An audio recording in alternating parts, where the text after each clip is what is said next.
भट परो नींद मोह की, जो ताली न तले क्यों। आँखा खोल सीधा कहे, फेर बलि त्यों की त्यों। एक तकला बाने ताओ में, फोकट फेरा खाए। झगड़ा लगावे आप में, हृदय रस न जुबाए। एक तकले समारे और के, लर लर कटावे। कहे अपना हित जान के, समय बतावे। एक झगड़ा लगावे और को, सामी टकले डाले बोला। ये बातें होसी बोतन में, जब उतर जासी अमल। एक औरों को उठा उलता वही, कहा बिड होसी तीन। काटना है उन पीछा पड़ा, सामी डके दिए और न। जो झगड़ा लगावे आप में, ताए होसी बड़ो पछताप। वो जाने कोई न देखाई, पर धनी बैठे देखे आप। बाट उठावे जो मन से, सो होसी सवे वतन। एक जरा छिपी न रहे, यूं कोई भूलो जिन। एक काते माए चुप कतियां, सो ताने सहे और न। तात चढ़ावे तलवे, नजर न चुके छिन। होसी मान धनी को, साथ मिने रंग लाला। उठसी असती हरख में, पाँव पड़े पड़ताल। हाथ घससी हाथ सो, जो लय इंद्रियों घेरा। सो पचतासी आँखा खुले, पर ये समय न आवे फेरा। जो इत आँखा खोलसी, ले इसक या विचार। सो करसी बाटा वीर वीर की, सब संयोग में सिरदारा। जिन इत आँखा न खोलिया, कर के बल बेसुमारा। नींद उड़ाए न सकी, सो ले उठसी खुमार। जिन इत उड़ाए नींदड़ी, सो उठत अंग रोशन। केसी कातन हार को, बिर बिर के बचन। जो उठसी आँखा चोलती, सो केसी कहा वचन। नाटो आई थी उमेद देखने, पर नींद न गई तीन। सुन सैया कहे इंद्रावती, तुम आइया उमेद कर। अब समझो क्यों न पुकारते, क्यों रहिया नींद पकर। तुम वतन में धनी ऐसो, क्यों करसी बात अंधेरा। रेसी उमेदा मन में, ये न आवे समय और बेरा। काटने को उठावलिया आइया, मिलकर तुम। अब झूलो रहिया नींद में, काटना भूल खसम। धनी आए जगा वही, के अनेक सनंदा। नीदे सब बुलाइया, सेवाइया सनमंद। ये जिमी लगसी आग ज्यूं, जब धनी चले घर। बचन पिऊ के लेके, इत क्यों न जागो माए अवसर। पद पर इन नींद को, ये थौर बुनी विषम।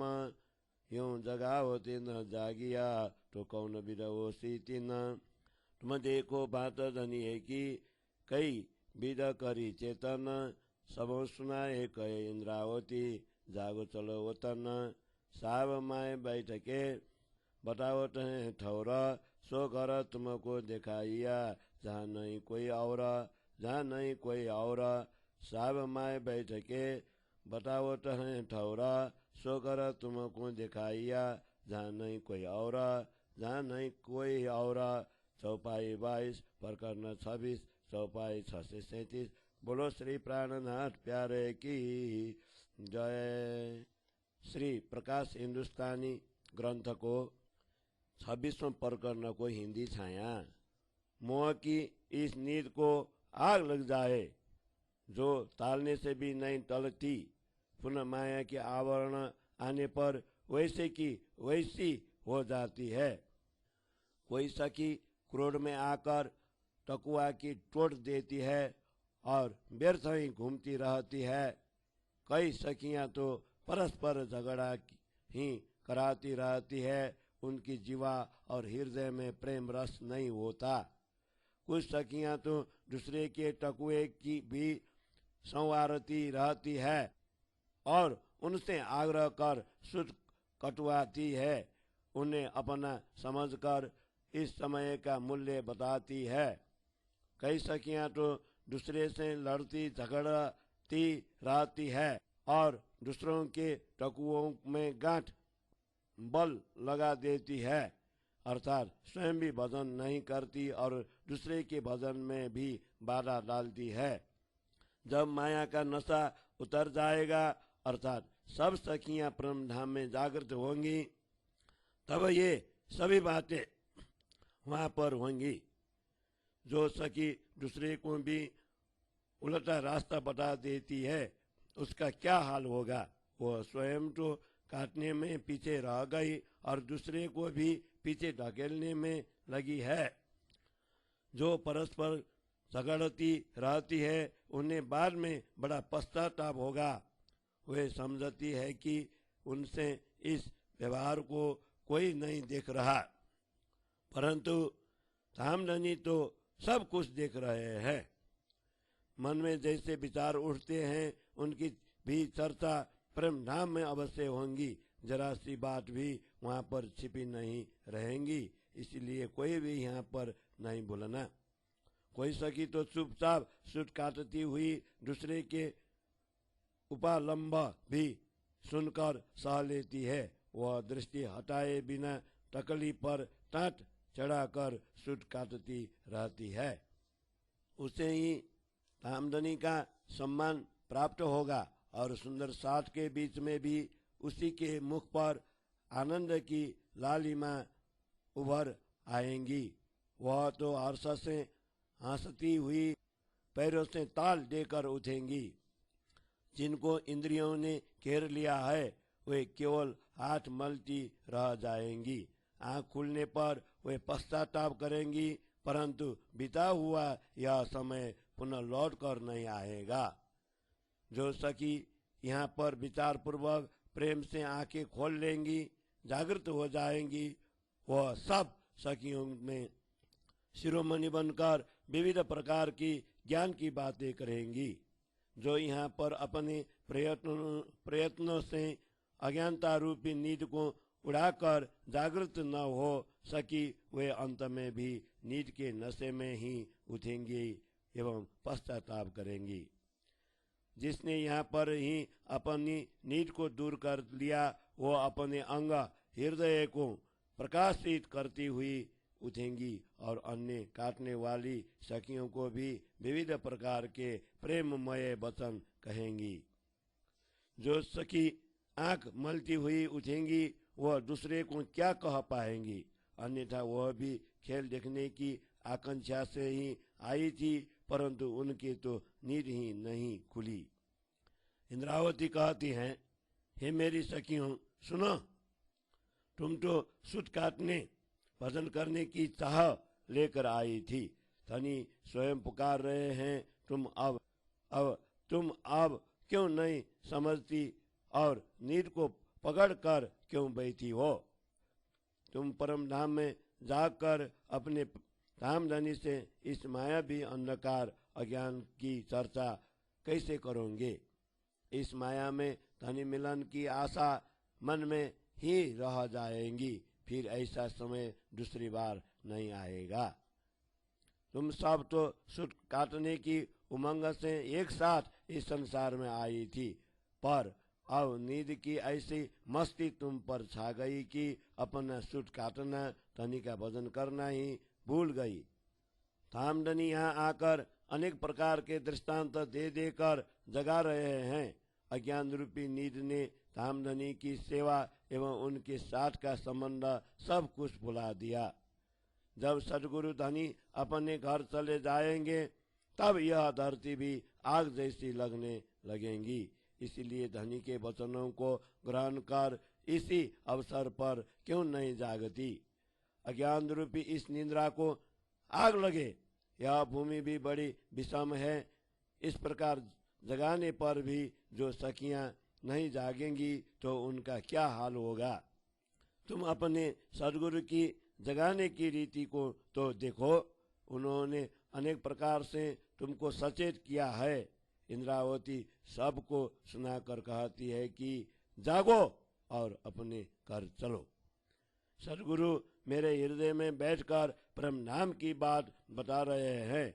उन्होंने तुम्हें वह परम धाम दिखाया जहाँ पर श्री राज श्यामा जी और सुंदर साठ के अतिरिक्त कोई भी नहीं है। चौपाई 22 प्रकरण 26 चौपाई 637। बोलो श्री प्राणनाथ प्यारे की जय। अब तू जिन भूल आत्म मेरी, पहचान के खसमा, वो तन दिखाया अपना, जिन छोड़ पीऊँ कदम, बचन कहे बड़े मुख ते, पर तू तो समय न भूला, तू कात बाहरी का तनिए का, एता ते पावेंगे मूला, आजू ते पावन कातिया, उठ चाहिएगा सिर बारा, जब उठेंगी कातन से, तब बोर चाहेंगे अवसारा, ये जो गमाए दीनड़े, गफलत में जो गाला, अब तो उठने के आए सुदिन दे चाला,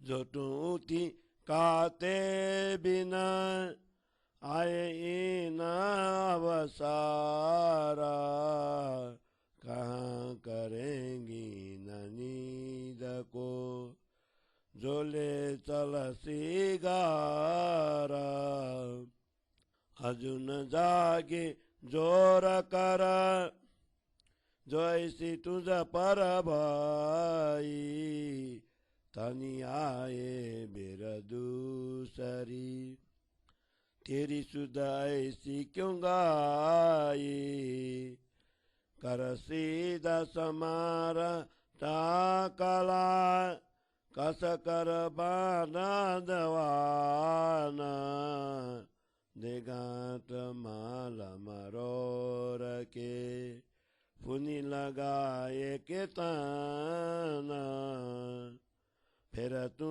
चरखा उतावला, करके आंग कुबाता, तूने से सुहागदनी का, तेरे बारी का ही न सूता, ये सी अद बिच काटना, दिन आए समय करे बांगा, तुझ देखत सैया चालिया, जो उती तेरे संगा, अब हिम्मत करके कात तू, दिल बांध सूत के साथ, ये में सुत सुहाग का, सोवसी तेरे आता, अब नींद करे जिना तू, ये निद देवे दुआगा, उठ तू जागा जोर करा, दौड़ ले पीऊँ सुहागा, ये सुत है अति सोहना, मोल महंगा वसिए, तू पहचान पीऊँ अपना, वार फेर जीव दे,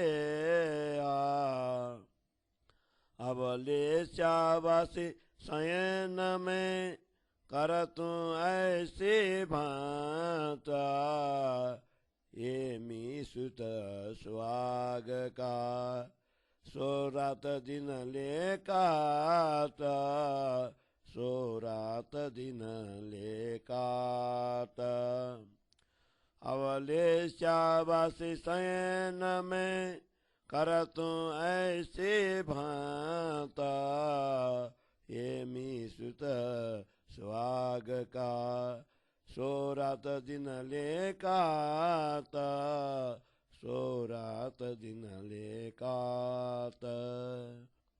चौपाई 13 प्रकरण 27 चौपाई 6 से 50। बोलो श्री प्राणनाथ प्यारे की जय। श्री प्रकाश हिंदुस्तानी को 27वें प्रकरण को हिंदी छाया। हे मेरी आत्मा, अब तुम धामधनी पहचान कर उन्हें मत भूलो। उन्होंने तुम्हें अपना घर परम नाम दिखा दिया है, इसलिए अब तुम उनके चरण मत छोड़ो। तूने अपने मुख से सदगुरु की प्रशंसा की, बड़ी बड़ी बातें की थी, इसलिए अब तुम तो इस समय को मत भूल। तू अपने धनी के प्रेम का बारीक सूत काट ले, निश्चय ही तू इसका मूल्य प्राप्त करेंगी।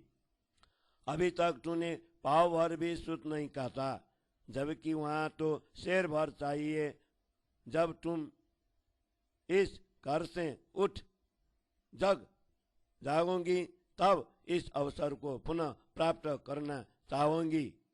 प्रमाद गफलत में पढ़कर तूने ऐसे कितने दिन व्यर्थ किए हैं। अब तो तेरे जागृत होने के दिन आ गए हैं। यह अवसर पाकर भी यदि तू सूत काटे भजन किए बिना उठ गई, तो इस अज्ञान रूपी नीड को क्या करेंगी। परम धाम जाने की पुण्य बेला में क्या तू इसे साथ ले चलेंगी। तुझ पर इतने बीत गई, फिर भी तू अब तक यत्न पूर्वक नहीं जागी। सदगुरु धनी ने दूसरी बार तुझे जगाने के लिए आ गए, फिर भी तेरी शुद्धि ऐसी कैसे हो गई। अब तू अपने मन रूपी तकली को संभाल कर सीधा कर और विश्वास रूपी डोरी अजमान को कसकर बांध ले।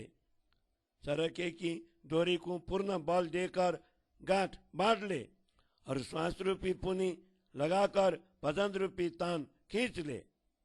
अब अपने शरीर रूपी चरखे को यत्न पूर्वक शीघ्रता के साथ चला। इस प्रकार प्रेम की बारीक सूत काटने से तू अपने धनी का स्वाग प्राप्त करेंगी। यदि तूने इस अवसर को वैसे ही गवा दिया तो तेरा काटना बीच में ही अधूरा रह जाएगा। तेरे देखते देखते तेरे साथ की सखियां परम धाम चली गई। अब तू हिम्मत करके सूत काट ले, अपना दिल सूत धनी के प्रेम के साथ बांध ले, तब धामधनी के सुहाग का महीन सूत तेरे हाथ लगेगा। अब तू सो मत, यह नींद तेरे दुर्भाग्य का कारण बन जाएंगी। तू यत्न पूर्वक जागकर उठ जा और दौड़कर धनी का सुहाग प्राप्त कर। यह सूत अधिक सुंदर है, इसका मूल्य भी अधिक आंका जाएगा। तू अपनी धनी को पहचान ले और उन पर स्वयं को समर्पित कर दे। अब तू अपनी सखियों में प्रशंसा पा सके, ऐसा कुछ कर अपने सौभाग्य के महीन सूत को रात दिन काट ले। अब तू अपनी सखियों में प्रशंसा पा सके, ऐसा कुछ कर अपने सौभाग्य महीन सूत को रात दिन काट ले। चौपाई 13 प्रकरण 27 चौपाई 6 से 50। बोलो श्री प्राणनाथ प्यारे की जय। बोरी तू न भूला इंद्रावती, ऐसा पीऊ का समय पाए। तू ले धनी अपना और जी न दिखाए, तो ये यूं तनी कब मिलसी, पहचान ले पहचान के ले सुहाग।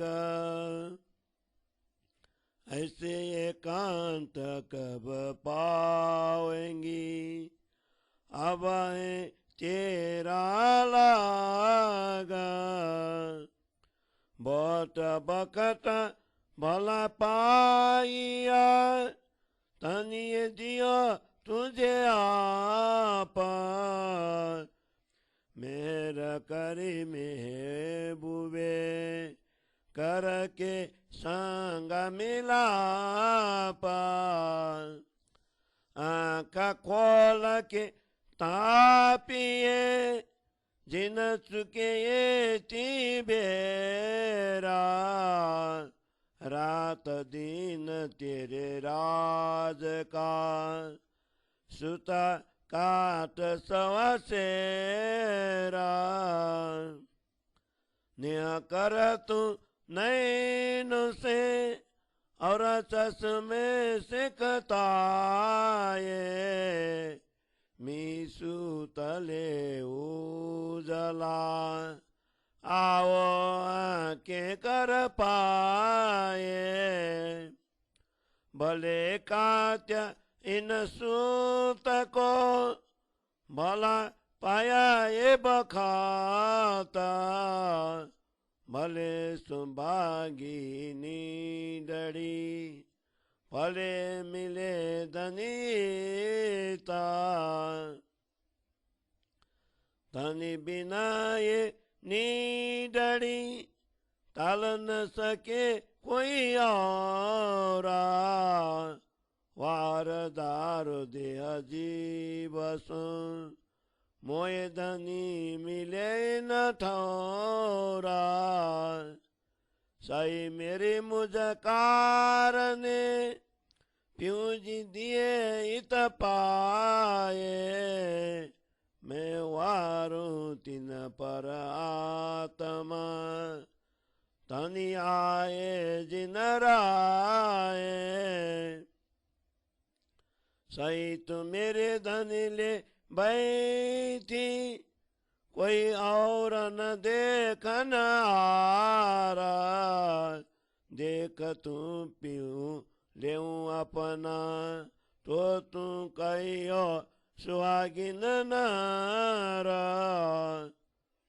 इंद्रावती कहे तू सही मेरी धनी मिले मुझे ता प्यूं ने सब पूरन करी जो मैं करी उम्मीदा तेता सही तू मेरी भाई रतन मोए मिले मिले लाला करी मुझे सुहागनी अब तुम्हें भाई नियाला मैं ये कविता मागी पीऊं पे प्यून के बिन करी रोसाना बातें न रोसान की करसी जाए ओताना करसी जाए ओताना मैं एक विधि मागी पीऊं पे प्यून के बिन करी रोसाना बातें न रोसान की करसी जाए ओताना करसी जाए ओताना। चौपाई 12 प्रकरण 28 चौपाई 662 श्री प्रकाश हिंदुस्तानी 28वां प्रकरण को हिंदी छाया। हे बोली इंद्रावती धामधनी के सानिध्य का ऐसा समय पाकर तू अब भूल मत। तू अपने धनी को अपना ले जिनको अन्य किसी ने न पहचाना हो। तुझे इस प्रकार अपने धनी कब मिलेंगे? तुझे इस प्रकार अपने धनी कब मिलेंगे? तू उन्हें पहचान कर अपना सुहाग प्राप्त कर। अब तो तेरी बारी है, फिर तू ऐसा एकांत कब पाएंगी? तुझे यह अति उत्तम अवसर प्राप्त हुआ है, इसे धनी ने स्वयं तुझे अपनी जान कर दिया है। इस संसार में तुझसे मिलकर धामधनी ने तुझ पर बड़ी कृपा की है। आंखें खोलकर मन करने में जितना समय लगता है उतना समय भी यह अवसर नहीं चुकना। दिन रात तू अपने श्री राजा जी के प्रेम का सूत काट कर उसे सवा शेर करती जा। तू अपने नेत्रों में स्नेह भरकर तारतम ज्ञान रूपी चश्मे से सूट काट। इस प्रकार मयन और उज्जवल शुद्ध निर्मल प्रेम लेकर ज्ञान के नेत्र खोलकर प्रेम धाम के ओर आजा और धनी के चरण पकड़ ले। यह अच्छा हुआ कि तुमने अपने सूट काट लिया, क्योंकि तुझे बहुत ही योग्य अवसर मिल गया है। यह भी अच्छा ही हुआ कि तेरी नींद उड़ गई और तुझे धामधनी यही इस मायावी संसार में ही मिल गए। धामधनी के बिना इस नींद को कोई दूर नहीं कर सकता। मैं अपना जीव और देह को अपने धामधनी पर समर्पित कर दूं, क्योंकि वे मुझे इस संसार में आकर मिले हैं। हे मेरी सखी, मेरे कारण धामधनी यहाँ पर पधारे हैं। धामधनी जिस राह पर चलकर यहाँ पधारे हैं, उस पर मैं अपनी आत्मा को न्योछावर कर दूं। हे सखी रतनबाई, बिहारी जी, तू मेरे धनी को अपना मानकर लेकर बैठी है, यह सोचकर कि अन्य कोई देख नहीं रहा है। अब तू देख, मैं अपने धनी को स्वयं अपना लेती हूँ। अब तू मुझे सुहागिनी आत्मा कहना। इंद्रावती कहती है, हे रतनबाई, तू मेरी सखी है। मुझे यहाँ माया में धनी मिले हैं। प्रियतम धनी ने मेरी सभी कामनाएं पूर्ण कर दी है, जो मैंने प्रेम धाम में की थी। हे रतनबाई, तुम मेरी सखी है। अब तो मुझे मेरे छबीले प्रियतम मिल गया है। उन्होंने मुझे सुहागिन बनाया, जिससे मैं धन्य हो गई हूँ। मैंने तो धामधनी से एक ही मांगा, परम धाम के दर्शन की इच्छा की थी, परंतु सदगुरु धनी ने तारतम ज्ञान देकर वाणी कहलावा कर मेरे हृदय को कई प्रकार से प्रकाशित कर दिया। इस प्रकाश की बातें मैं परम धाम में जाकर ही करूंगी। इस प्रकाश की बातें मैं परम धाम में जाकर ही करूंगी। मैंने तो धामधनी से एक ही मांगा, परम धाम के दर्शन की इच्छा की थी, परंतु सदगुरु धनी ने तारतम ज्ञान देकर वाणी कहलावा कर मेरे हृदय को कई प्रकार से प्रकाशित कर दिया। इस प्रकाश की बातें मैं प्रेम धाम में जाकर ही करूंगी। इस प्रकाश की बातें मैं प्रेम धाम में जाकर ही करूंगी। चौपाई 12 प्रकरण 28 चौपाई 6 से 62। बोलो श्री प्राणनाथ प्यारे की जय।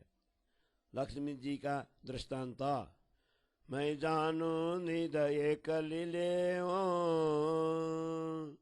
धामधनी मेरे जीव में ग्राऊं, ये सुखाओरा काऊ न देऊं, फिर तुमको काहे को काहूं। ये बचन यूं कहे न जाए, जीव दुख पावे न कहे जुवाए।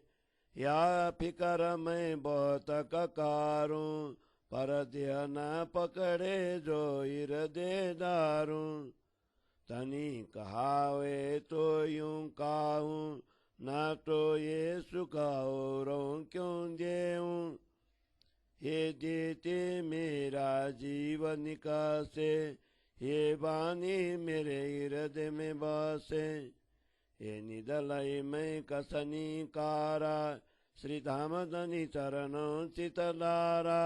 मैं बहुत करूं अंतारा, पर सागर पूरा प्रगत करेगारा।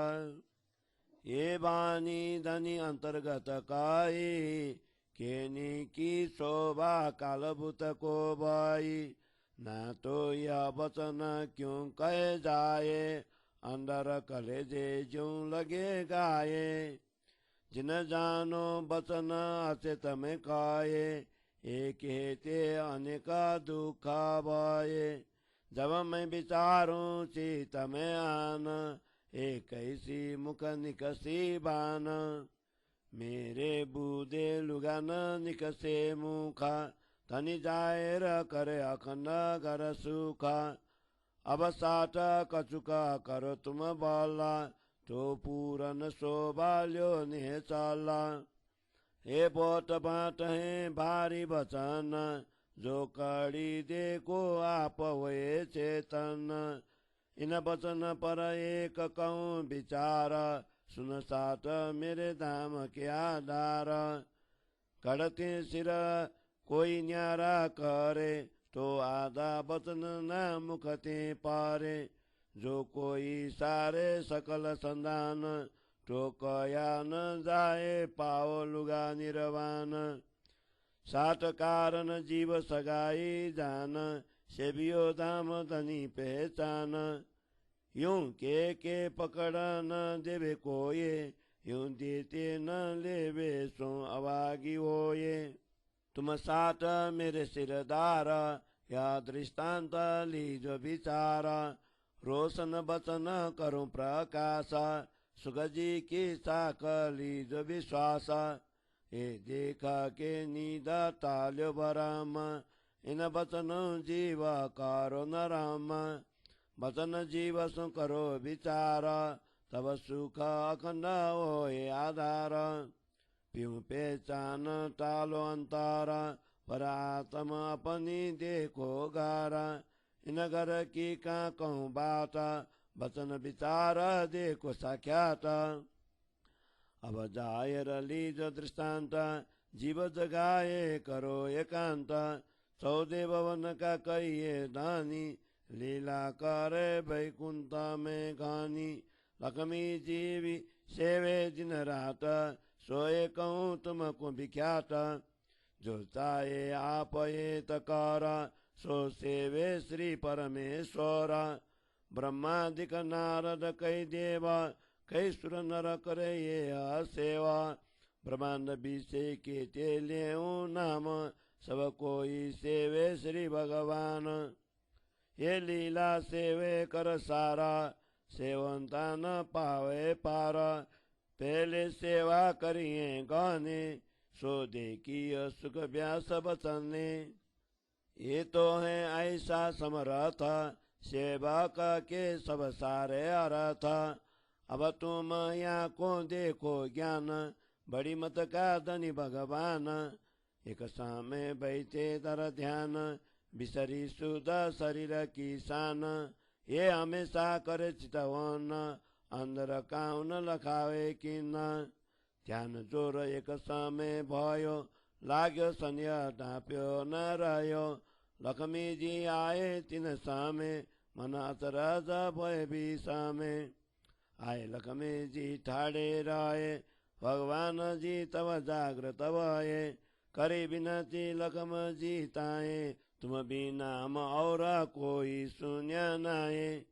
किनका तुम धरत हो ध्यान, सो मोहे कहो श्री भगवान। मेरे मन में भयो संदेह, के समझाओ मुझको ये। कौन स्वरूप बस किन धाम, कैसी शोभा कहो कहाँ नाम। ये लीला सुन श्रावण, फिर के लागू चरण। सुनो लक्ष्मी जी यह वचन, यह बात प्रकाश जिन्न। लक्ष्मी जी को त्यों कारूं, मेरा आंगा तुम जे न पारूं। सुनो लक्ष्मी जी कहूँ तुमको, पहले शिवे पूछा हमको। इन लीला की खबर मुझे नाये, सो क्यों कहूँ मैं इन जुबाए। या वचन जिन करो उचार, ना तो दुख वो सी अपार। और इत का जो करो प्रश्न, सो 14 लोक की करूँ रोशन। जिन आशंका नो ये, यह जिन पूछो संदेह।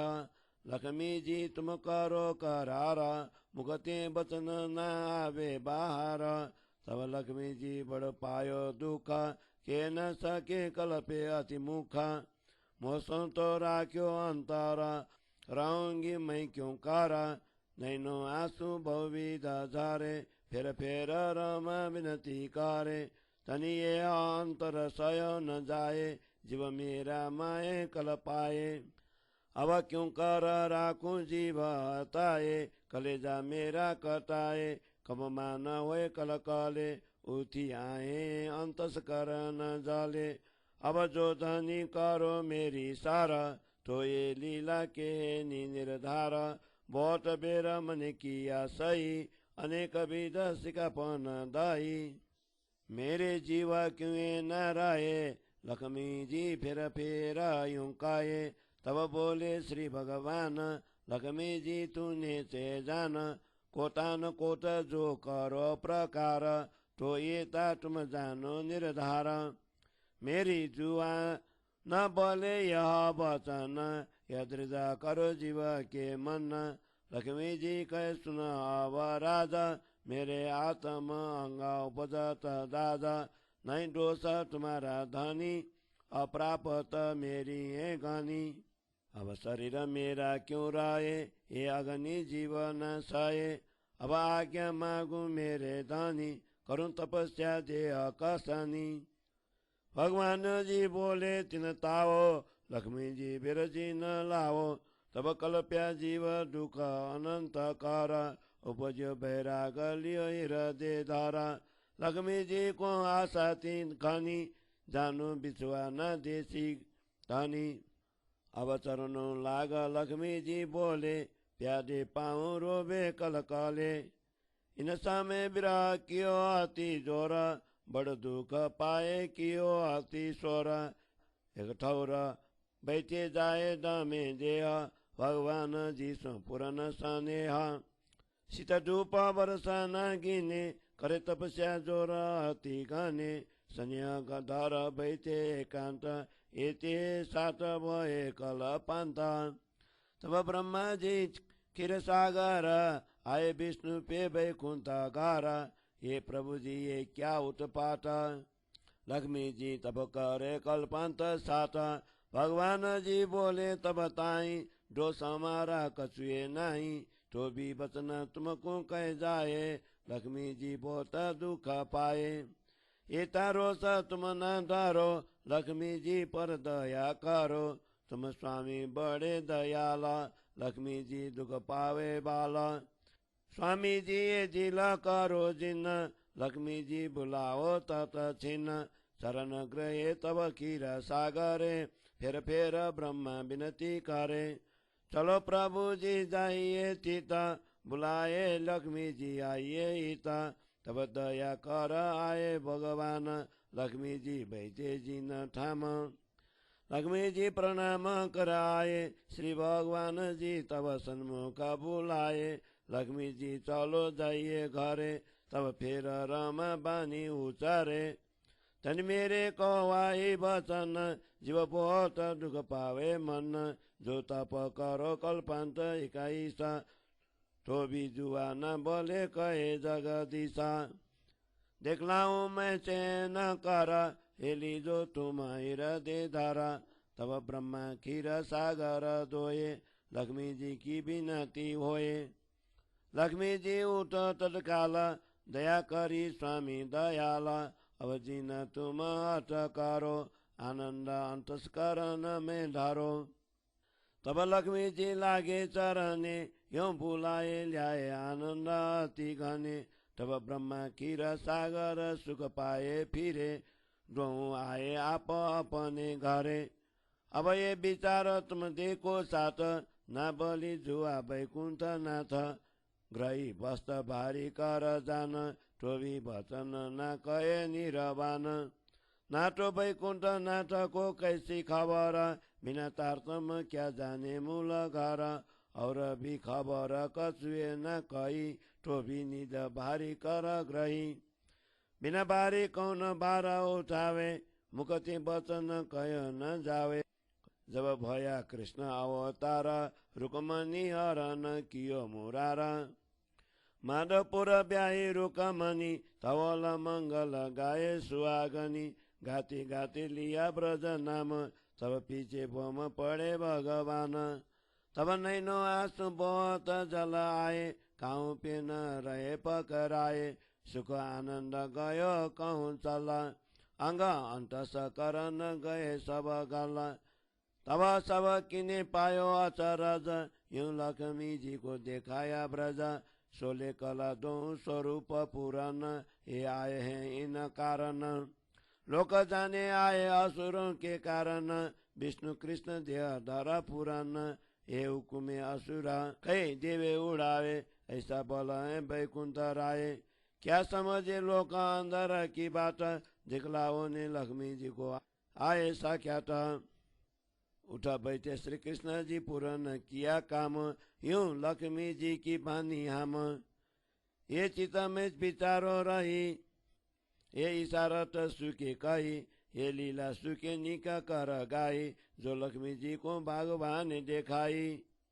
ये ब्रज लीला जो अपनी जाकी अस्तुत करत है धनी, पहले जो लीला तुम ब्रिज में करी, अक्षर सदा शिव चित्त में धरी।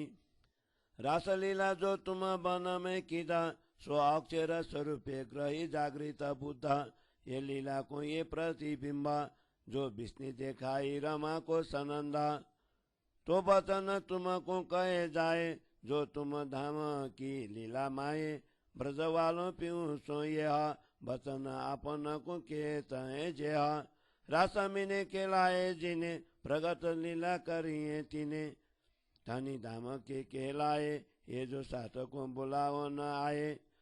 तुम कारण मैं कया दृष्टांत, जीव सो वचन विचारो एकांत।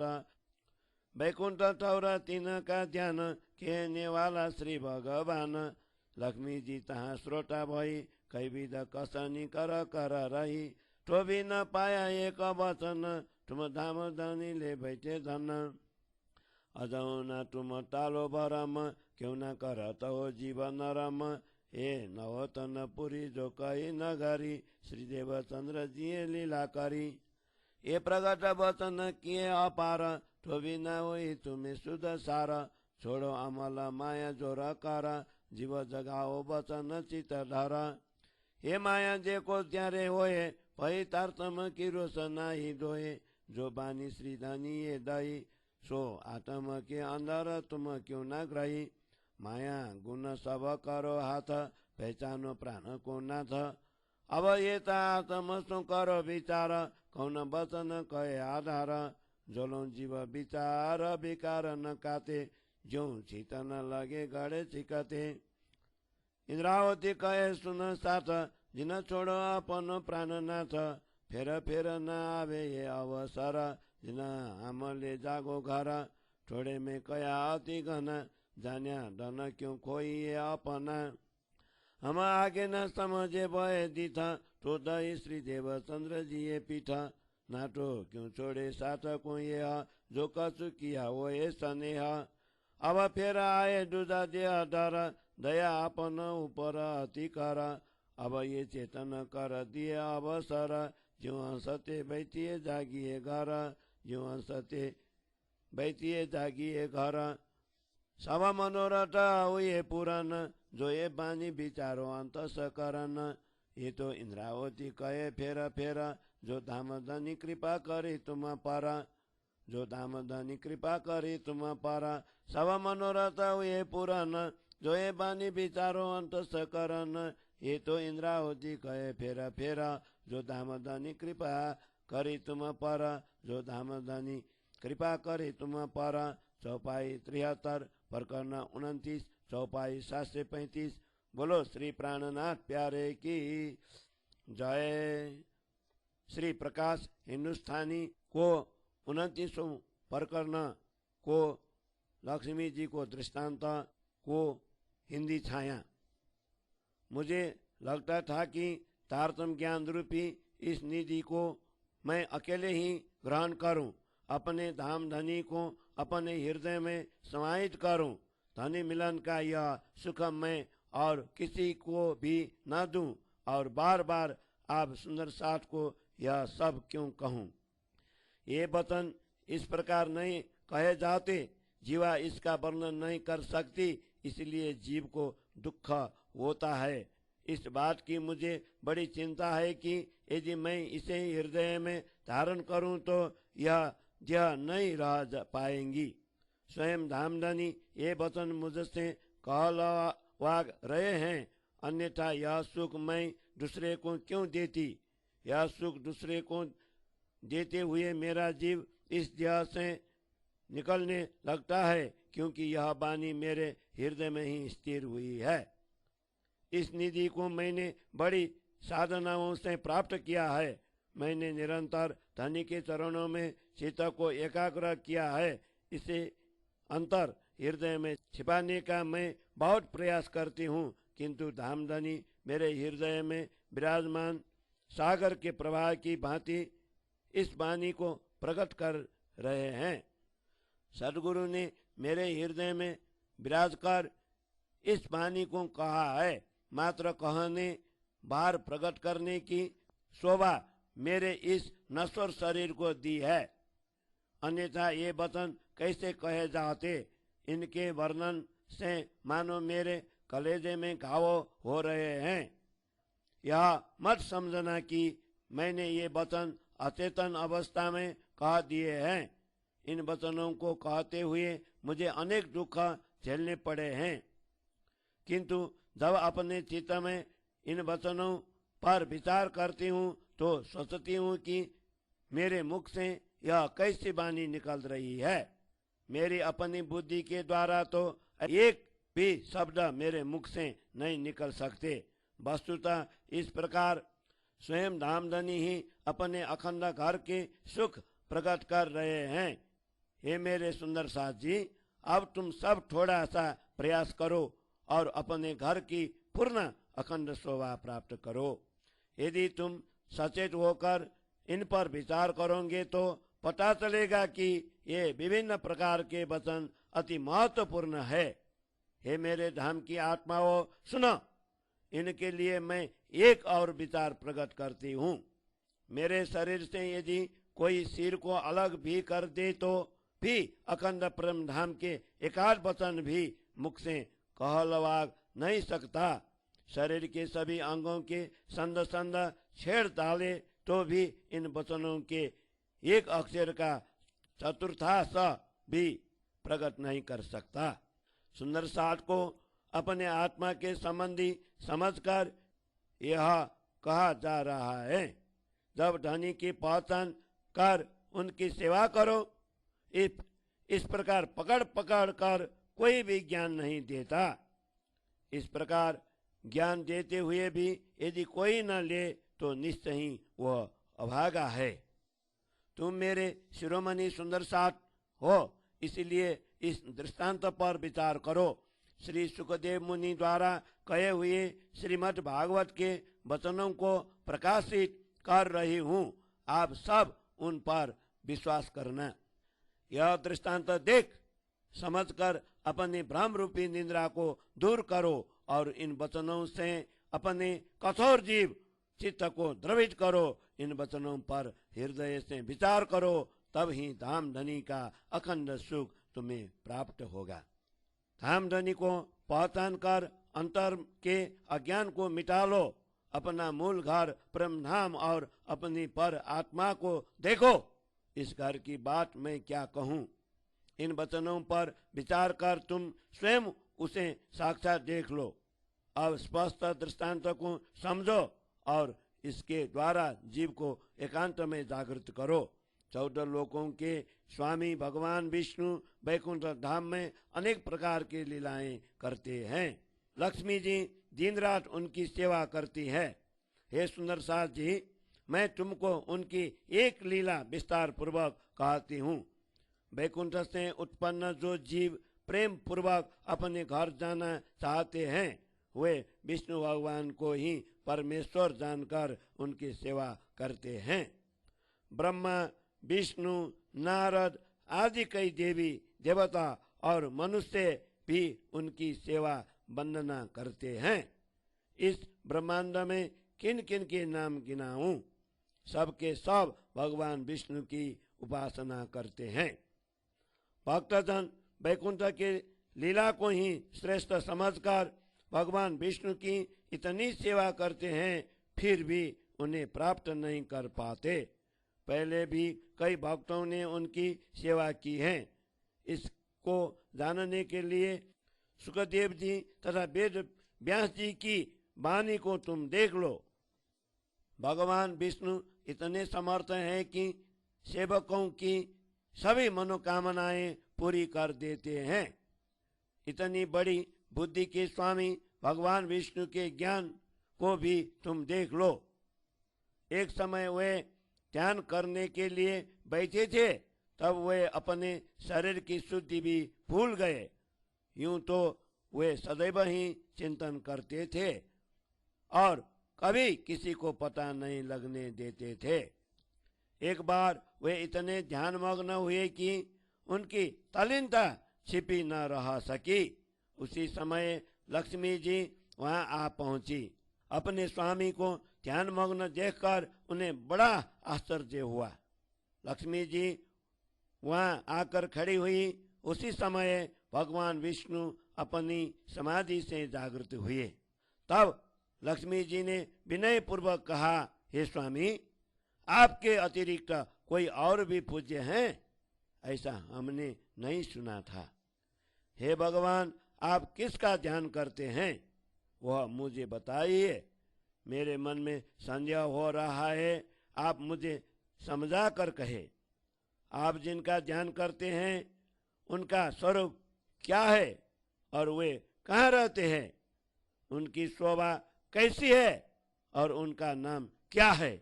मैं उनकी लीला अपने कानों से सुनना चाहती हूँ, इसलिए बार बार आपके पाँव पकड़ती हूँ। भगवान ने कहा, लक्ष्मी जी सुनो, इस बात को प्रकट मत करो। तुम जैसा कहो वैसा करने के लिए मैं तैयार हूँ। मेरा अंग तुमसे अलग नहीं है। हे लक्ष्मी जी, मैं तुमको कहता हूँ कि पहले भी शिव जी ने मुझे यह प्रश्न किया था। इस लीला का ज्ञान मुझे ही नहीं है, इसलिए उसे मैं अपनी जीवा से कैसे प्रकट कर सकता हूँ। यह बात अब मत पूछो, अन्यथा तुम्हें अत्यधिक दुख होगा। इसके अतिरिक्त इस ब्रह्मांड का कोई और प्रश्न करो तो 14 लोगों की सभी बातें मैं प्रकट कर दूं। ऐसी आशंका ही मत करो और ऐसी शंकास्पद बात भी मत पूछो। हे लक्ष्मी जी, अब तुम शांत हो जाओ। ये वचन मेरे मुख से बाहर नहीं आ सकते। तब लक्ष्मी जी को बड़ा दुख हुआ। वे इतनी क्षुब्ध हुई कि मुख से कुछ कह न सकी।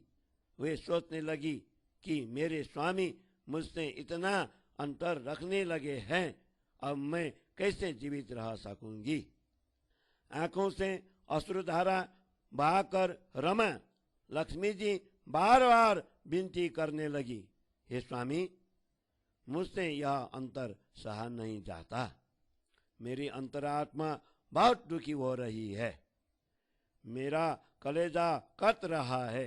अब मैं अपने जीव को आपसे हटाकर कैसे रखूं।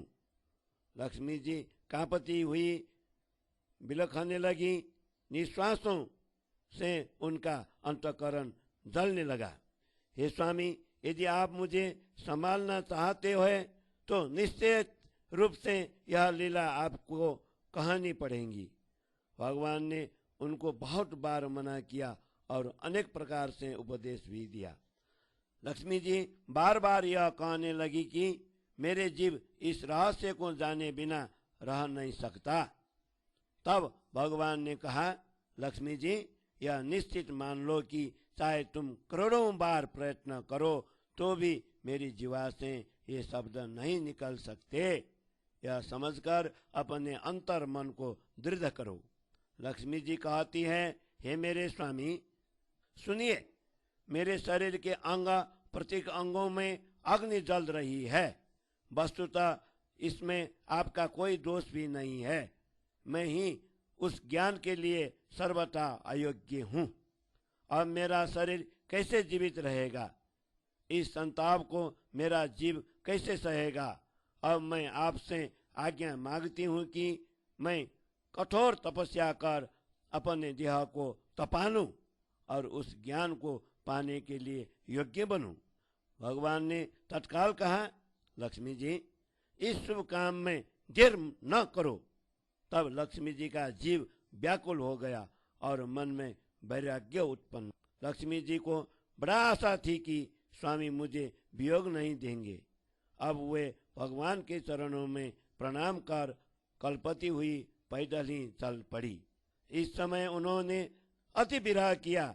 उन्हें इतना दुख हुआ कि वो जोर से विलाप करने लगी और भगवान के प्रति मन में पूर्ण श्रद्धा रखकर एक स्थान पर बैठकर अपने शरीर को कठोर साधनाओं से तपाने लगी। सर्दी, गर्मी और वर्षा की परवाह न करते हुए उन्होंने बड़ी कठोर तपस्या की। इस प्रकार भगवान के चरणों में स्नेह रखकर एकांत में बैठे हुए 7 कल्प व्यतीत हो गए।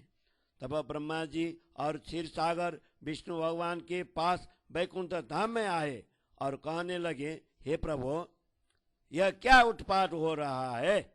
लक्ष्मी जी 7 कल्प से तपस्या कर रही है। तब भगवान ने कहा, इसमें मेरा कुछ भी दोष नहीं है। पुनः क्षीर सागर ने कहा, फिर भी हमें तो आपसे ही कहना पड़ेगा, क्योंकि लक्ष्मी जी बहुत दुख पा रही है। हे स्वामी, आप इतना रोष मत कीजिए, लक्ष्मी जी पर दया कीजिए, आप तो बड़े दयालु हैं। मेरी पुत्री लक्ष्मी जी दुख पा रही है। हे स्वामी, अब विलंब न करें, लक्ष्मी जी को इसी क्षण बुला ले। तब क्षीर सागर ने विष्णु भगवान के चरण पकड़ लिया और ब्रह्मा जी ने भी बार बार विनती करी, चलिए प्रभु। वहां चलकर लक्ष्मी जी को बुलाकर यहाँ ले आए। तब कृपा करके भगवान वहां चले आए जहाँ पर लक्ष्मी जी बैठकर तपस्या कर रही थी। लक्ष्मी जी ने आकर उन्हें प्रणाम किया। तब भगवान ने उन्हें अपने सम्मुख बुलाया और कहा, लक्ष्मी जी चलो अब अपने घर जाएं। तब रमा ने पुनः वही शब्द कहे, हे स्वामी, आप मुझे वही बात बताइए जिसके लिए मेरा मन इतना दुखी हो रहा है। तब भगवान विष्णु जगदीश ने उत्तर दिया, तुम चाहे 21 कल्प तक तपस्या करो तो भी मेरी जीवा वह बात नहीं कह पाएंगी। मैं तुम्हें अभिनय चरित्र कर वह लीला समझा दूंगी, तब तुम उसे मन में धारण कर लेना। तब ब्रह्मा जी और क्षीर सागर दोनों ने विनय पूर्वक लक्ष्मी जी से कहा, हे लक्ष्मी जी, अब तत्काल उठ जाओ। दयालु स्वामी ने आप पर कृपा की है, अब आप हठ मत करो, अपने अंतकरण में आनंद भर लो। तब लक्ष्मी जी भगवान के चरणों से लिपट गई। इस प्रकार भगवान उन्हें बुलाकर आनंद पूर्वक घर में ले आए। तब ब्रह्मा जी और क्षीर सागर दोनों प्रसन्न मन से अपने अपने घर लौट गए। हे सुंदर सार जी, अब तुम विचार पूर्वक देखो कि वैकुंठ नाथ की जीवा भी अखंड लीला को कहने में असमर्थ रही। उन्होंने ध्यान में अमूल्य वस्तु को तो ग्रहण किया, किंतु उसके विषय में निश्चित ही एक भी शब्द नहीं कह पाए। वैसे तो विष्णु भगवान को अद्वैत घर की पहचान भी कैसे हो सकती थी? तारतम्य ज्ञान के बिना वे परम धाम की लीला कैसे जान सकते? अन्य लोगों ने भी इस लीला के विषय में कुछ नहीं कहा है, फिर भी भगवान विष्णु ने तो इस निधि को महान समझकर ग्रहण तो किया। विशिष्ट आत्मा के बिना ब्रह्मलीला का महत्व कोई जान नहीं सकता, इसीलिए मुख से ऐसे वचन नहीं निकलते। जब द्वापर युग में श्री कृष्ण जी का अवतरण हुआ, तब मुरारी श्री कृष्ण ने रुक्मिणी जी का हरण किया। रुक्मिणी जी का विवाह माधोपुर में हो रहा था। उस समय सुहागिनी स्त्रियां मंगल बढ़ावा गा रही थी। गाते हुए उन्होंने ब्रजलीला का गायन किया। तब श्री कृष्ण भगवान मूर्छित होकर भूमि पर गिर पड़े। तब उनकी आंखों में अश्रुधारा बहने लगी। वे किसी भी प्रकार संभाल नहीं पाए। उनके अंग प्रतिअंग स्थिर हो गए, जिससे विवाह के आनंद में भंग पड़ गया। वह देखकर सभी आश्चर्यचकित रह गए। इस प्रकार भगवान ने लक्ष्मी जी को ब्रज का अनुभव कराया।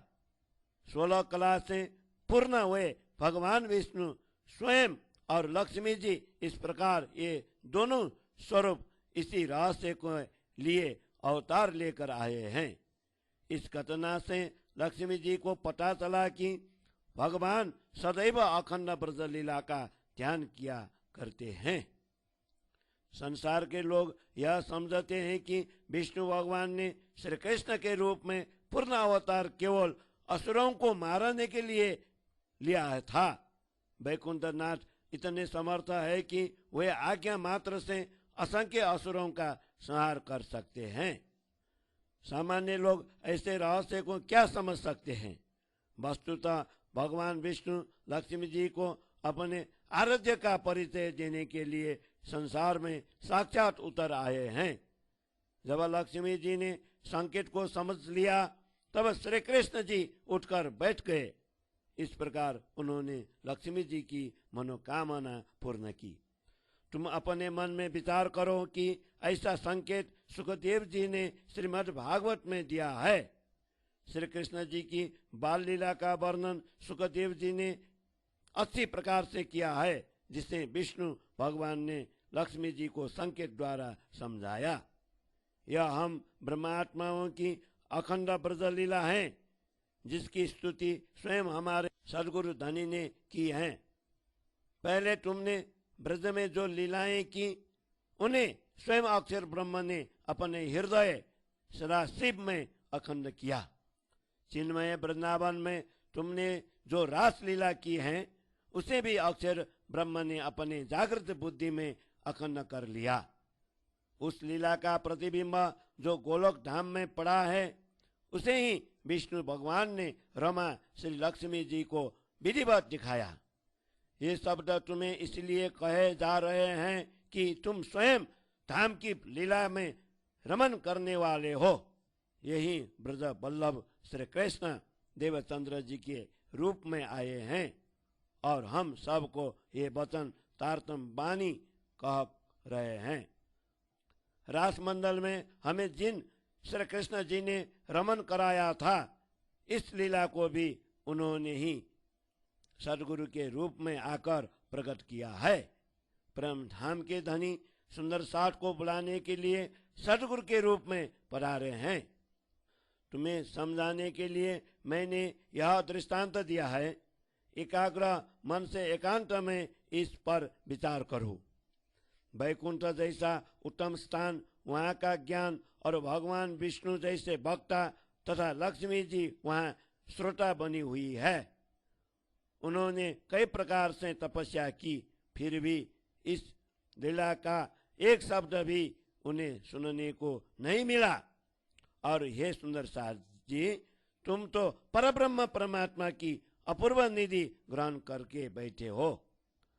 अब भी तुम अपने भ्रम को दूर नहीं कर रहे हो। मन की शंकाओं को मिटाने हुए अपने जीव को नरम क्यों नहीं बना लेते?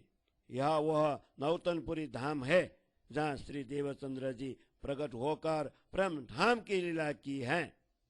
या उन्होंने ऐसे अमूल्य वचन कहे हैं, तथापि आपको तनिक भी शुद्धि नहीं हुई। अब प्रयत्न कर इस माया के नशीले प्रभाव से मुक्त हो जाओ। धनी के वचनों पर विचार कर अपने जीव को जगा लो। तुम माया से अलग रहकर अनासक्त होकर इसे देखो।